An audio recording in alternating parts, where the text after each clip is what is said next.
একটা রাবার বাগানের মধ্যে যদি বড় বড় আগাছা থাকে সেই ক্ষেত্রে রাবার বাগানের মধ্যে কি কি ক্ষতি হতে পারে আজকে আলোচনা করব এই বিষয় নিয়ে। চ্যানেলে নতুন এসে থাকলে ভিডিওতে লাইক দিয়ে চ্যানেলটি সাবস্ক্রাইব করে অল নোটিফিকেশান অন করে রাখবেন, যাহাতে করে আমি রাবার চাষ সম্পর্কিত বিষয় নিয়ে যখন নতুনভাবে ভিডিও তুলে ধরব সর্বপ্রথম যেন আপনার কাছে চলে যায়। এই যে আমি দাঁড়িয়ে আছি এই জায়গাটার মধ্যে, হ্যাঁ দেখুন এখানে একটা রাবার গাছ রয়েছে। এরই মধ্যকার অংশে হ্যাঁ এই যে দেখুন এখানে একটি আগাছা রয়েছে, আর আবার আমার ডান পাশে এখানেও একটি আগাছা রয়েছে। এটা কিন্তু রাবার বাগানের অভ্যন্তরীণ অংশে রয়েছে এই আগাছাগুলি। হয়তোবা এখানের যে রাবার বাগানের মালিক উনি হয়তো এই আগাছাগুলির মায়ায় পড়ে গেছেন। এই রাবার বাগানটা যখনই করা হয়েছিল তখন হয়তোবা এই আগাছাগুলির মায়া ছাড়তে পারেননি।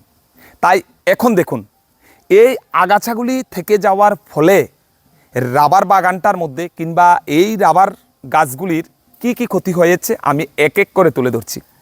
আসুন একটু সামনের দিকে এগিয়ে আসুন। এই যে দেখুন এখানে আগাছাটা রয়েছে আর এখানে রাবার গাছটা রয়েছে। এই রাবার গাছটা এই বাগানের অন্যান্য রাবার গাছের তুলনায় একেবারেই সরু হয়ে আছে, অর্থাৎ পুষ্টিহীনতায় ভুগছে, মানে উপযুক্ত পুষ্টি পাচ্ছে না। কিন্তু এরই পাশাপাশি এখানে যে রাবার গাছগুলি রয়েছে এই যে দেখুন, ক্যামেরাম্যান একটু দেখাও, হ্যাঁ এই রাবার গাছগুলি দেখুন অনেকটাই বড় এবং অনেকটাই মোটা। এখানে দেখতেই পাচ্ছেন এই যে হ্যাঁ এখানে স্পাউট লাগানো আছে, হ্যাঙ্গার লাগানো আছে, কিন্তু ল্যাটেক্স দিচ্ছে না।